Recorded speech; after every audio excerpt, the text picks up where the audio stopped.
আসসালামু আলাইকুম। আজকে আমি হঠাৎ করে ফেসবুকে খাবার অফার খুঁজতেছিলাম। অফার খুঁজতে, খুঁজতে এই ভাইয়াটার রিভিউ চোখে পড়ে গেল।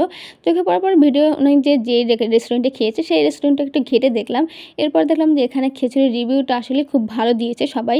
এরপরে আমিও এই রিভিউ দেখার পরে খা খা রে এই রেস্টুরেন্টটি থেকেই খাবার অর্ডার দিলাম। অর্ডার দেওয়ার আধা ঘন্টার ভিতরে খাবারটা চলে এসেছে। কিন্তু কথা হলো যে খাবারটা আস্তে, আস্তে হয়তোবা ঠান্ডা হয়ে গেছে। খাবারটা যদি রেস্টুরেন্টে যেয়ে খেতে পারতাম তাহলে আলহামদুলিল্লাহ আরও বেশি ভালো লাগতো। ৳৯০ এটা খিচুড়ি ছিল।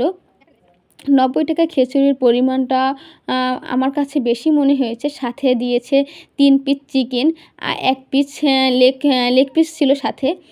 আর যে খাবার সাথে ছিল চাটনি, তেঁতুলের চাটনি। চাটনিটাও ভালো লেগেছে। আপনারা চাইলে কিন্তু এখানে ট্রাই করে দেখতে পারেন। আমি এই ১ম বার এই রেস্টুরেন্টের থেকে খাবার অর্ডার দিয়ে খেলাম। আলহামদুলিল্লাহ ১ম বারের মতনই ভালো লেগেছে। সাথে আরেকটা কথা হলো যদি আ পিঁয়াজ বা পিঁয়াজ বা লেবু, শসা যদি কিছু একটা দিত তাহলে আরও বেশি ভালো হতো। সেটা ওনারা দেয়নি। খাবারটা আমি এক কথায় বলতে পারি যে অসাধারণ। আপনারা কিন্তু চাইলে ট্রাই করে দেখতে পারেন। ভিডিওটি ভালো লাগলে লাইক, কমেন্ট, শেয়ার করে পাশে থাকবেন। ধন্যবাদ। আজ এই পর্যন্তই। আল্লাহ হাফেজ।